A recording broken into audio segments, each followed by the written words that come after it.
देखिए, जो बंगाल में जो हुआ है वो बहुत ही गलत हुआ है, बहुत ही अच्छा नहीं है। और इसका कोई कार्रवाई होनी चाहिए, उसको बार बार दबाया जाता है, ये गलत बात है। तो हमारे बीजेपी के जो कार्यकर्ता जो उसके लिए प्रोटेस्ट कर रहे हैं वो तो सही कर रहे हैं। मतलब इस विषय में कुछ जो भी हम पार्टी की बात नहीं कर रही हूँ कि महिला के ऊपर एक अत्याचार हुआ था, उसका जल्दी से जल्दी कार्रवाई होनी चाहिए।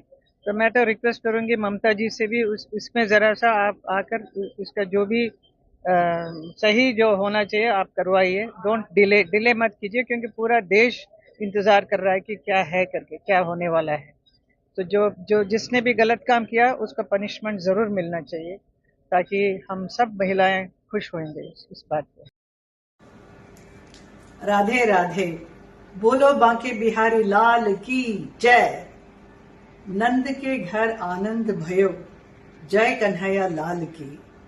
भगवान श्री कृष्ण जी के जन्म के दूसरे दिन पूरे ब्रज क्षेत्र में नंदोत्सव मनाया जाता है। आज भद्रपद नवमी के दिन समस्त ब्रजमंडल में नंदोत्सव की धूम है। इस अवसर पर मैं समस्त ब्रजवासियों को हार्दिक बधाई और शुभकामनाएं देती हूँ। ये पावन अवसर सभी ब्रजवासियों के जीवन में अपार सुख, समृद्धि और खुशहाली लेकर आए। राधे राधे। देखिए खाली खाली बस जा रहा है, देखिए प्लीज ये दिखा दीजिए एक बार, दिखा दीजिए एक बार।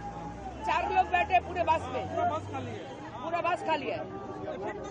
मतलब लोग बोल रहे हैं, ये टीएमसी वाले बोल रहे हैं कि बंद, कुछ नहीं हुआ, लोगों ने माना नहीं, लोगों ने माना नहीं। हाँ माना है। जो टीएमसी के कार्यकर्ता यहाँ आए स्लोगन दे रहे हैं आपके खिलाफ, कैसे देखती हैं? उनको देने दीजिए, वो बस देखिए 6 लोग जा रहे हैं, 6 से 8 लोग जा रहे हैं उस बस में। मतलब जनता ने माना हमारा। इसमें देखिए देखिए देखिए देखिए 10 लोग एक बस में। हाँ जनता ने माना है। मैडम, टीएमसी के कुछ नेता ये कह रहे हैं कि बीजेपी जो है एनफोर्स कर रही है बंद को। आपको क्या लग रहा है? रास्ते में मैं खड़ी हूँ, मैं किसी बस को रोका? आपको दिख रहा है मैंने किसी बस को रोका? किसी ऑटो वाला को रोका? आपने देखा मैंने किसी को एनफोर्स किया? जबरदस्ती किया? नहीं किया ना। मेरा सवाल मुझे पूछिए।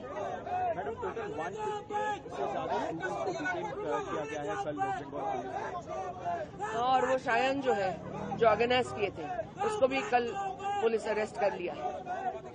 पुलिस आज की तारीख में इतनी बुरी तरह बर्ताव कर रहे हैं, समझ में नहीं आ रहा है। वो उर्दी छोड़ के जब घर जाते हैं तो कैसे जाते हैं? वो उर्दी छोड़ते ना कभी न कभी तो उर्दी से अपने कपड़े में आते हैं, तब वो अपने आप को सवाल का जवाब क्या देता है? उनके मन में होता नहीं है, उनके घर पे कोई बच्चा नहीं है, माँ बहन नहीं है, उनको भी तो अपने मोहल्ले में वापस जाना पड़ता है, इलाका में वापस जाना पड़ता है। उनको शर्म नहीं आती? नहीं आती। मैम, आगे किस तरीके से रणनीति जारी रहेगी बीजेपी? क्या कहेंगे? बहुत घिनौना एटीट्यूड, घिनौना। इन लोग का जो पीछे का स्पाइनल कॉर्ड है ना, वो बेच दिया है, पूरा बेच गया है। आज जिस तरह से पुलिस सुप्रीम कोर्ट के ऑर्डर को अमान्य किया है, सुप्रीम कोर्ट बार बार बोल दिया है कि आरजी का रिलेटेड इश्यू में शांतिपूर्ण मिছিল में आप कुछ नहीं कर सकते, लेकिन हम लोग देखे हैं पूरा निरस्त्र स्टूडेंट, बुजुर्ग, बच्चों, उसके ऊपर पुलिस उठा के पत्थर उठा के फेंक रहे। इसका पिक्चर मेरे पास है। लाठीचार्ज किया है, वाटर कैनन दिया है, और वाटर कैनन में सिर्फ वाटर नहीं, उसमें केमिकल मिला हुआ। जो गैस छोड़ा है ना, वो 2-3 घंटे तक लग रहा है कि कोई दबा दिया है गला को, इतना सफोकेटिंग। क्यों? आज आप सुरक्षा नहीं दे पा रहे महिला को। शिक्षित अशिक्षित 6 बरस से 60 बरस का महिला को अत्याचार हो रहा है, और आप अगर हम लोग प्रतिबाद करेंगे तो आप पुलिस का अत्याचार करेंगे और हम लोग प्रतिबाद भी नहीं कर पाएंगे। ऐसा तो नहीं चल सकता है। तो हमारा प्रतिबाद चलेगा, और मिनती करके हाथ जोड़ करके प्रतिबाद आज का बंद। दूसरा पार्टी जैसा गाड़ी आए तो पत्थर मार के गाड़ी का कांच तोड़ दिया, ये हम लोग नहीं करते हैं। ये हमारा पार्टी हमको सिखाया नहीं। हाथ जोड़ के एनसी और कांग्रेस की अलायंस के बाद पीडीपी का इस आने वाले इलेक्शन में क्या एक्सपेक्टेशंस है? देखिए, हम तो हमेशा अकेले लड़े हैं। 99 से जब से हमारी जमात बनी है, हम तो हमेशा अकेले लड़े हैं और लोगों के सहारे लड़े हैं, लोगों को की तकलीफें दूर करने के लिए लड़े हैं। मैं तो कांग्रेस में थी, सीएलपी लीडर थी, मुफ्ती साहब मेंबर पार्लियामेंट थे, तो हमने छोड़ के एक ऐसा प्लेटफॉर्म पीडीपी बनाई जिसका काम है, जिसका बेसिक एजेंडा है जम्मू कश्मीर को एक बाइज्जत दौर में लाना, एक पीस में डिग्निटी देना। तो हम उस एजेंडे को लेके चले। हमारे साथ कोई चलता है, नहीं आता है, लोग हमारे साथ।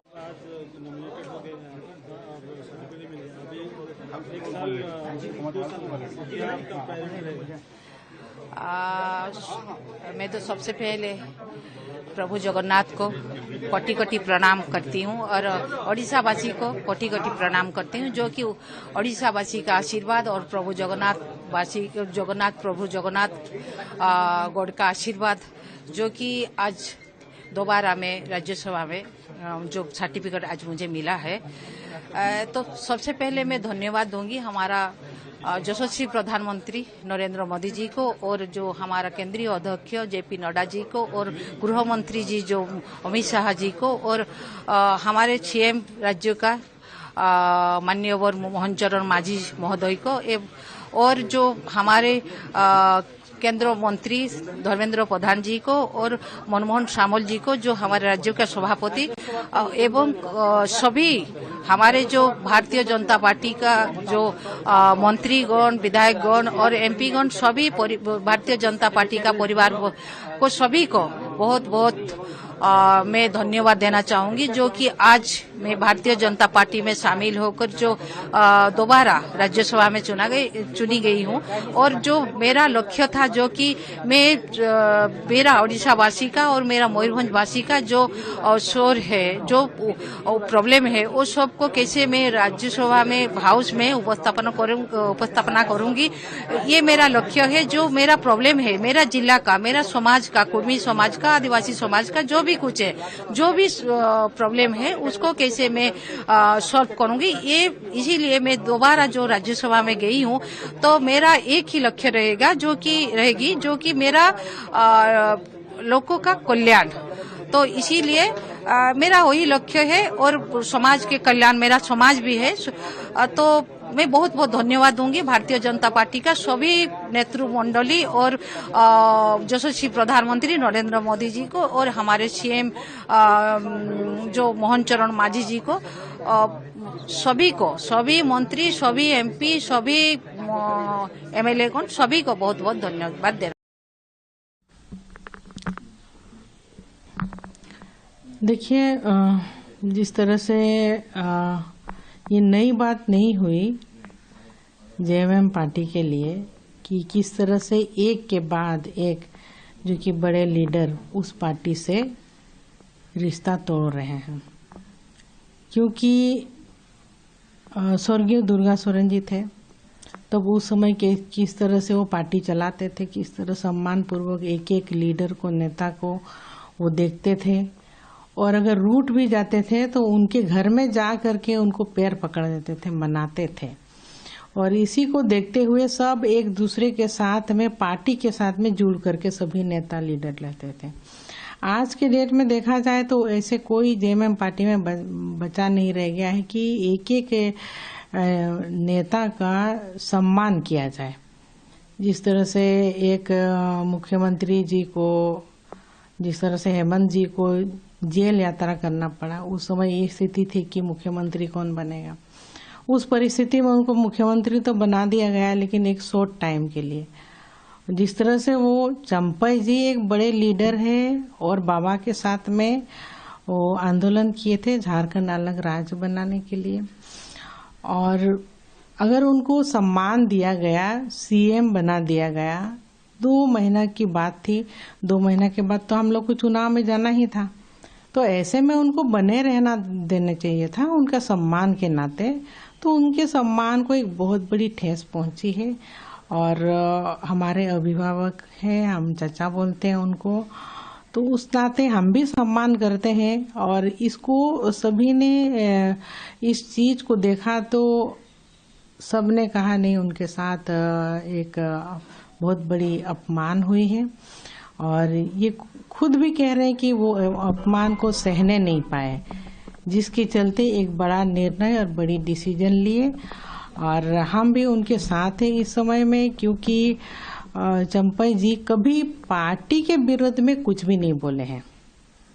पार्टी के लिए तन मन धन से हमेशा वो साथ रहे हैं, और उसके नाते देखा जाए तो आप बहुत दुख में थे, और ऐसी स्थिति में उन्होंने ये डिसीजन लिया। वही मैम, ये आज जो निर्विरोध मुझे चुना गया है, भाजपा ने जो ये मान सम्मान मुझे दिया है, इसका मैं तहे दिल से सारा शीर्ष नेतृत्व की धन्यवाद करती हूँ। माननीय प्रधानमंत्री जी का, माननीय खट्टर साहब का, माननीय हमारे एचएम साहब जो हैं अमित शाह जी का, हमारे नड्डा साहब का, और हमारे सीएम साहब का, सबका जो है शीर्ष नेतृत्व जो है, बडोली जी हैं हमारे अध्यक्ष, सबका मैं तहे दिल से धन्यवाद करती हूँ। और ये दर्शाता है कि किस तरह से भाजपा काम करती है। यही मैं कांग्रेस की कैंडिडेट बनके 20 साल पहले आई थी, और मुझे मालूम था कितने पापड़ मुझे बेलने पड़े, और उसके बावजूद जो है ये जो है षड्यंत्र करके मुझे हराया गया था। तो उस समय जो इनकी नियत थी कि ये इसमें यहाँ पे ना आ पाए, वो जो है आज पूरा 20 साल बाद जो है ये बात पूरी हुई है। और जिस तरह से कुछ मुझे नहीं करना पड़ा, मुझे ये कह दिया गया कि आप अपने घर जाके बैठो, ये भाजपा का काम है, वो काम करेंगे। तो ऐसे होता है पार्टी का काम, और ऐसी पार्टी के साथ जुड़ने पर मुझे फक्र महसूस हो रहा है, और पूरी तरह से दमखम के साथ मैं काम करूंगा। निश्चित तौर पे फायदा होगा जब पूरा निर्विरोध चुना जाता है। कोई तो कैंडिडेट सामने दिया जाता, बहुत बड़ी बड़ी बातें कही जाती हैं कि हम ये कर देंगे, हम वो कर देंगे। जब आप इतने बड़े नेता हो, आप एक दो आदमियों को भी नहीं तोड़ सकते। इनको ये डर था कि इनके भी जो लोग हैं, अगर चुनाव हो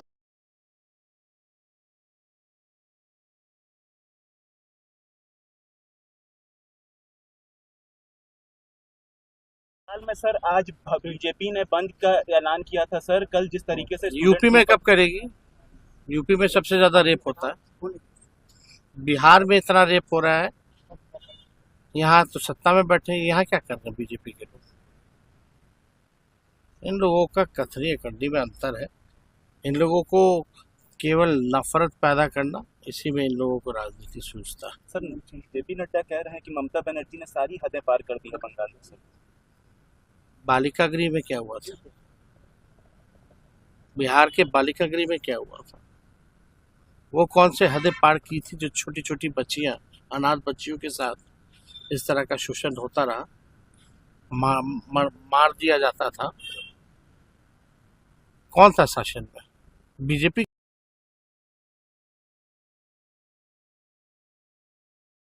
बेंगलुरु के एरोस्पेस पार्क में खड़गे फैमिली के ट्रस्ट को एक प्लॉट मिल गया है, जिसमें बीजेपी का कहना है कि एक नया लैंड स्कैम है जो ऑलरेडी कर्नाटका में चलता आ रहा है। देखिए, कर्नाटक की कांग्रेस सरकार घोटाले की सरकार हो गई है, और सबका शेयर बंधा हुआ है। एक कहावत है, बड़े मियाँ छोटे मियाँ सुभान अल्लाह। राहुल जी, सोनिया जी जमानत पर हैं ही, और अब खड़गे साहब क्यों पीछे हटे? और ये जमीन का मामला, कांग्रेस लूट खसोट की ही पार्टी है।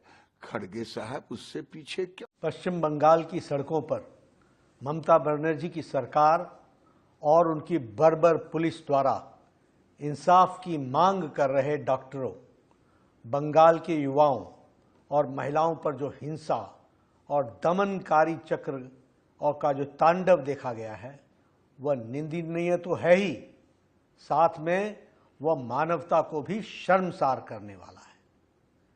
बंगाल में एक बेटी के साथ निर्ममता की सारी हदें पार कर दी जाती है, मगर ममता बनर्जी चुप है।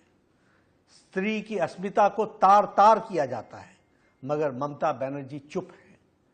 बेटी के माँ बाप को भटकाया जाता है और ममता जी चुप है। जब देश की युवा शक्ति ने इस अन्याय के खिलाफ आवाज उठाने की कोशिश की, नबन्ना अभियान निकालकर तब ममता बनर्जी को अपने मुख्यमंत्री होने का एहसास हुआ और उन्होंने दोषियों को बचाने के लिए निर्ममता की हदों को पार कर दिया। सरकार ने 6000 से ज्यादा पुलिस के जवान तैनात किए, हावड़ा ब्रिज को सील कर दिया गया, बंगाल के सड़कों पर देश की युवा शक्ति छात्रों पर लाठी बरसाए गए, वाटर कैनन्स के साथ उन पर प्रहार किया गया। मैं पूछता हूं, छात्र समाज की मांग क्या थी? यही कि आरजीकर हॉस्पिटल में हुए जघन्य अपराध पर दोषियों पर कार्रवाई हो, बंगाल की बेटी को न्याय मिले। ममता जी महिला मुख्यमंत्री होकर भी बंगाल के महिलाओं की सुरक्षा सुनिश्चित करने में पूरी तरीके से असफल रही हैं।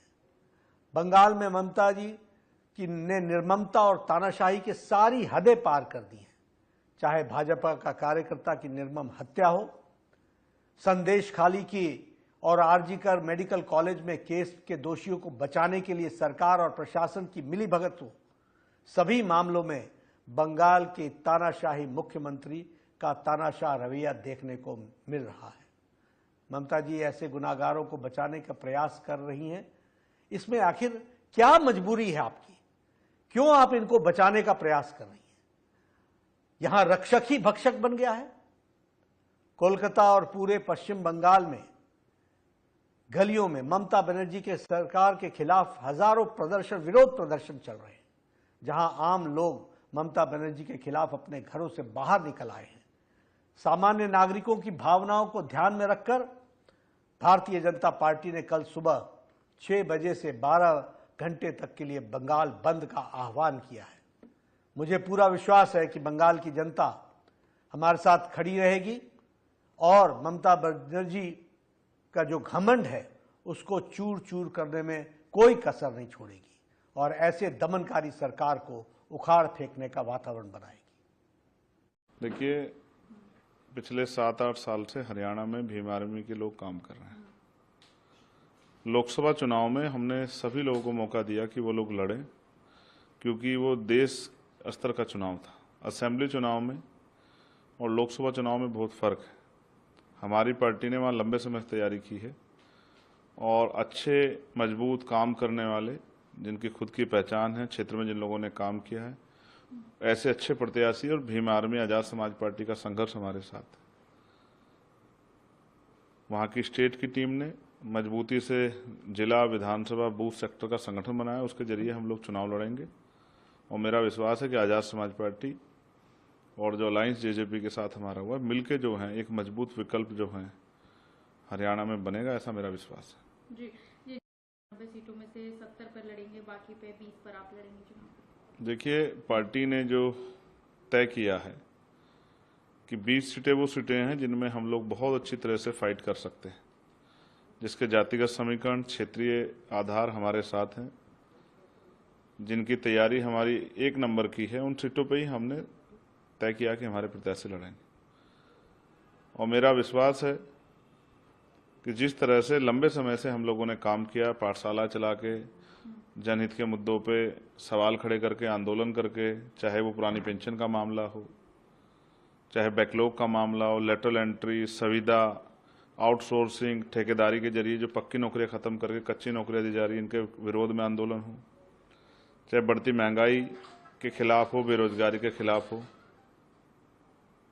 चाहे महिला सशक्तिकरण सुरक्षा का विषय हो, चाहे किसानों की फसलों का दाम हो या मजदूरों के लिए न्यूनतम वेतन की बात है। अच्छे जो हमारी पॉलिसी में है कि गरीबों के लिए अच्छे स्कूल खुलें, किसान का बेटा भी, मजदूर का बेटा अच्छी पढ़ाई कर पाए, अच्छे हॉस्पिटल मिले जिनमें इलाज की व्यवस्था प्रॉपर जो है, वहाँ मशीनें हों जांच के लिए, चाहे वो ईसीजी हो, अल्ट्रासाउंड हो या एक्सरे मशीन हो, तमाम चीज़ों पे लंबे समय से हम लोग काम कर रहे हैं। तो मेरा भरोसा है कि जो जिस नीतियों पे हम लोग काम कर रहे हैं, तो जनता का आशीर्वाद हमारे साथ रहेगा, जनता का आशीर्वाद हमें मिलेगा।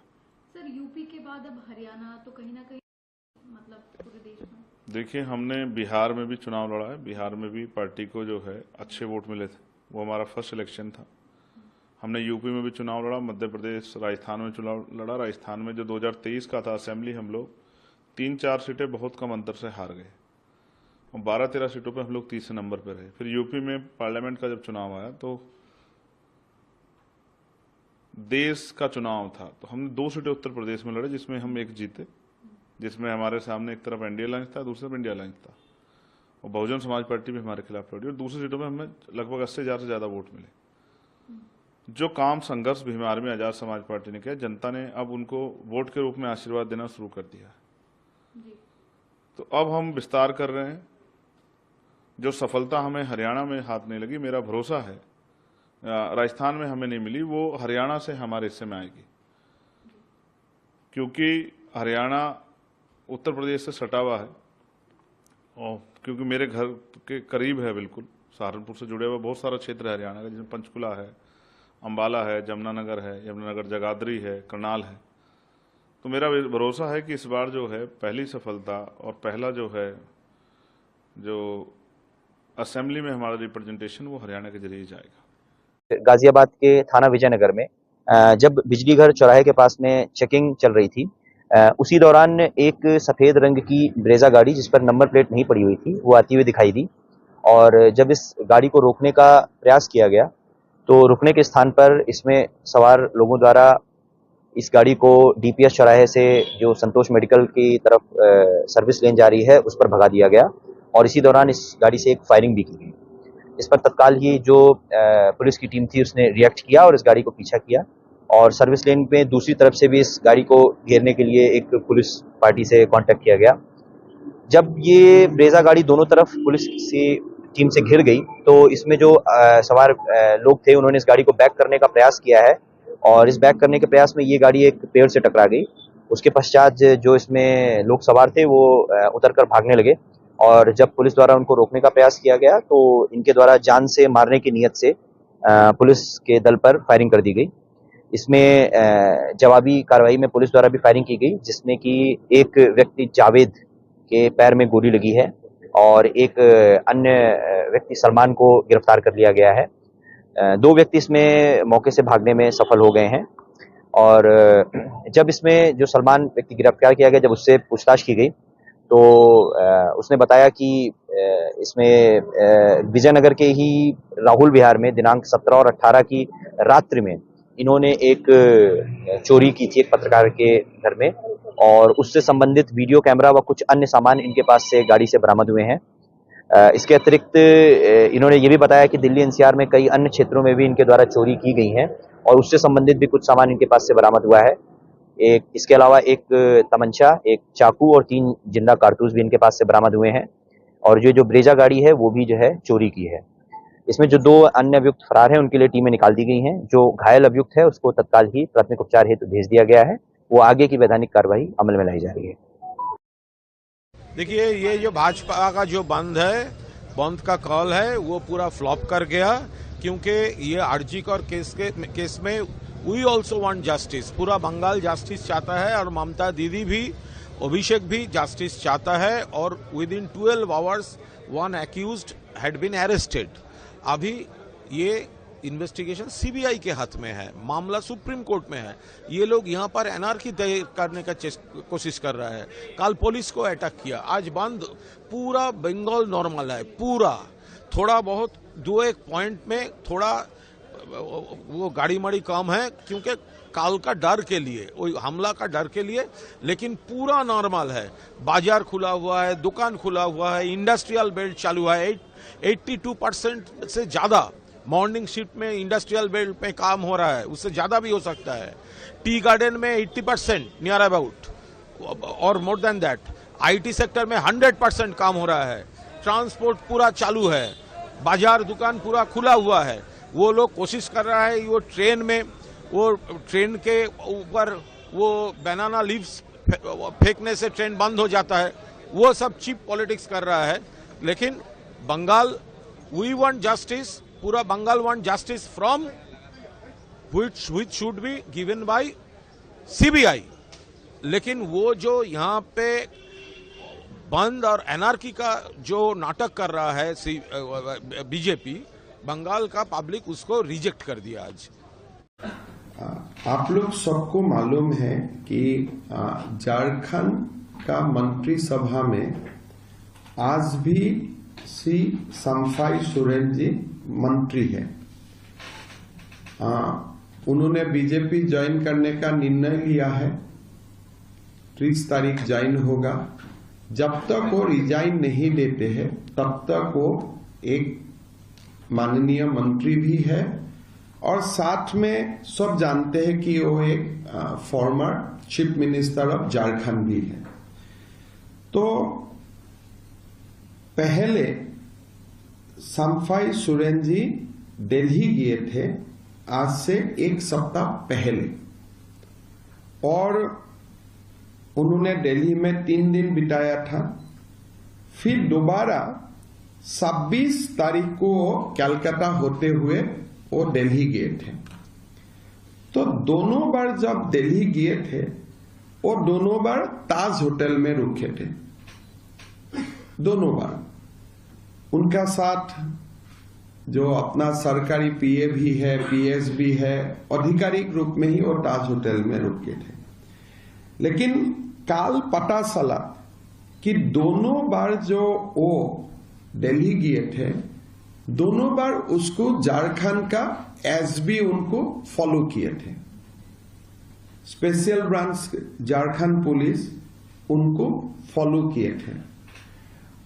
एक मंत्री जैसे मैं आज सीएम हूं, अगर केशव महंता जी का पीछे में एसबी लगा देता हूं कि उनका मूवमेंट ट्रैक कीजिए, आप लोग समझ सकता है कि ये कितना एक बुरा और कितना एक निगेटिव परंपरा है। तो कल इवनिंग ये दोनों एसबी का एजेंट को लोगों ने पकड़ा होटल में ही। जब दोनों फोटो खींच रहे थे तो दोनों को समफाई सोरेन जी का जो साथी थे दोनों लोगों ने पकड़ा और दिल्ली पुलिस को हैंडओवर किया।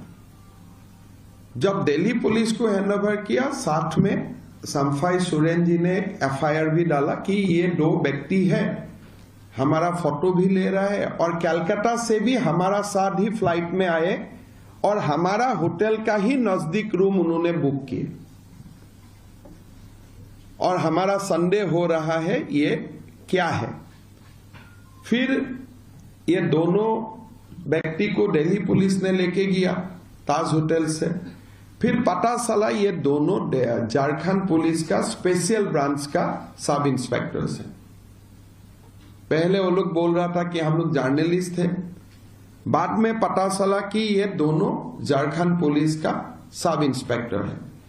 दोनों पुलिस ने ये बताया कि हमने बहुत दिन से समफाई सोरेन जी को ट्रैक करने के लिए हमें जिम्मेदारी मिला था। बोले वो जब भी दिल्ली आते हैं तब भी हम लोग आते हो और जहां में भी वो झारखंड में भी जाते हैं हम लोग फॉलो करता हूं। फिर ये पूछा गया कि आपको ये जिम्मेदारी किसने लगाया। ये नाम बताया जो कि आईजी प्रभात कुमार जो वहां का स्पेशल ब्रांच का एडीजीपी है, उन्होंने ये दोनों लोगों को जिम्मेदारी लगाया था। ये दोनों व्यक्ति का नाम मैं नहीं लेना चाहूंगा, दोनों का फोटोग्राफ भी है मेरा पास, दोनों नाम भी है, लेकिन शायद वो लोग बाकी काम भी करता है तो उनका जो कवर है उनको एक्सपोज कर देना मेरे लिए सही नहीं है। Because they might be involved in other Naxal operation or many other operation this officer must have been involved. So इसीलिए उनका कवर तोड़ना मेरे लिए उचित नहीं है। तो इसीलिए मैं नाम नहीं बताऊंगा, उनका चेहरा मैं नहीं दिखाऊंगा, लेकिन नाम भी मेरा पास है, दोनों चेहरा भी मेरा पास है। इसलिए होटल से ही वो लोगों ने लोगों को पकड़ा था।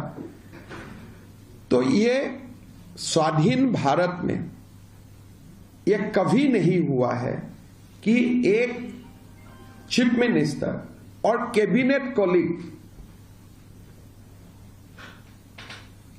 एक चीफ मिनिस्टर और कैबिनेट कॉलीग का ऊपर, जैसे आज अगर मैं मेरा ही कैबिनेट मंत्री जी का ऊपर मैं एसबी लगा देता हूं या मोदी जी अपना ही कैबिनेट मिनिस्टर का पीछे लगा देते हैं ऑफिसर्स कि कहाँ जाते हैं, कैसा जाते हैं, ट्रैक करो, एक साथ ट्रेवल करो, होटल का साथ में ही रहो, जो भी मिलने आते हैं उनका फोटो खींचो, उनका फोटो भेजो।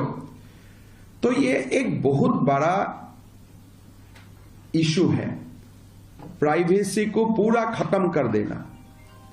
और ये आज भी दिल्ली पुलिस का कस्टडी में ही दोनों ऑफिसर है। आगे जाके दिल्ली पुलिस क्या करेगा नहीं करेगा वो दिल्ली पुलिस ही जानते हैं, लेकिन जो हुए हैं ये सनकपुरी का डीसीपी को हम लोगों ने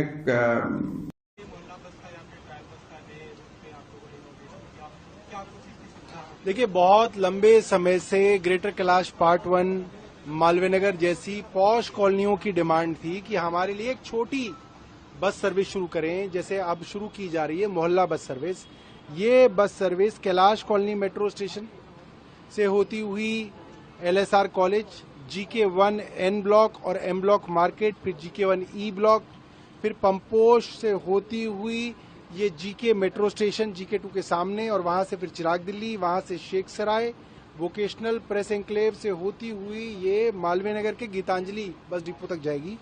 तो बहुत अच्छी बस सर्विस रहेगी। इसके अंदर कई मेट्रो स्टेशन आते हैं, साकेत का मॉल आता है, 3 बड़ी बड़ी मार्केट्स आती हैं, बड़े बड़े अस्पताल PSRI मैक्स जैसे हॉस्पिटल आते हैं। तो मुझे लगता है ये अच्छी बस सर्विस है और लोग इसका बेसब्री से इंतजार कर रहे थे। मैं इसके लिए हमारे मुख्यमंत्री अरविंद केजरीवाल जी और हमारे ट्रांसपोर्ट मिनिस्टर कैलाश गहलोत जी का बहुत बहुत धन्यवाद दूंगा। आज क्योंकि अभी इसका ट्रायल चल रहा है बीते कुछ समय से और आज 2 रूटों पे बस हुई है, आपको क्या लगता है कि दिल्ली वालों के लिए कितनी राहत की बात हुई? दूसरे रूट पे भी दिल्ली विधानसभा, देखिए, हर बड़ा टाउन प्लानर ये बात कहता है कि एक तो मेट्रो से आपने सारी दिल्ली को जोड़ दिया, मगर जो लास्ट माइल कनेक्टिविटी है, मेट्रो स्टेशन से आदमी घर कैसे जाए, उसकी वजह से वो अपनी कार उठाता है और वो कार से अपने ऑफिस तक जाता है, काम तक जाता है। लास्ट माइल कनेक्टिविटी अगर आपने मेट्रो स्टेशन से घर तक दे दी इस मोहल्ला सर्विस के जरिए, तो आप दिल्ली के अंदर पोल्यूशन को भी एड्रेस कर सकते हैं, कंजेशन को भी एड्रेस कर सकते हैं, और ये इलेक्ट्रिकल बसें हैं, 0 पोल्यूशन है। तो ये बहुत अच्छा कदम है। ये नक्सलवाद के खिलाफ एक्शन मोड पर नजर आ रहा है। 24 जो प्रशिक्षु DSP हैं उनका तबादला नक्सल प्रभावित क्षेत्रों में किया गया है, किस तरह से किया जाएगा नक्सलियों को? देखिए, सबको मालूम है कि जब से हम लोग सरकार में आए हैं, पिछले 7-8 महीनों से नक्सलवाद के साथ मजबूती के साथ लड़ाई लड़ रहे हैं। और अभी अभी हमारे देश के यशस्वी गृह मंत्री जी वो भी नक्सल इंटर स्टेट कोऑर्डिनेशन कमेटी का बैठक लेके गए हैं और उनका कमिटमेंट है कि मार्च 2026 तक इस देश से नक्सलवाद को खत्म करना है, और उस दिशा में हम लोग काम कर रहे हैं। और डबल इंजन की सरकार है, इस नाते भी हम लोग को उसका लाभ मिल रहा है और छत्तीसगढ़ में मजबूती के साथ नक्सलवाद के साथ लड़ाई लड़ रहे हैं। और उसके लिए हम लोग लड़ाई के साथ साथ उस क्षेत्र में विकास हो और सरकार की योजना लोगों तक पहुंचे, इसकी भी चिंता कर रहे हैं। और नीलानार योजना के माध्यम से जो सरकार की योजना है और लगातार सुरक्षा कैंप खोल रहे हैं, उसके माध्यम से सरकारी योजना को पहुंचा रहे हैं।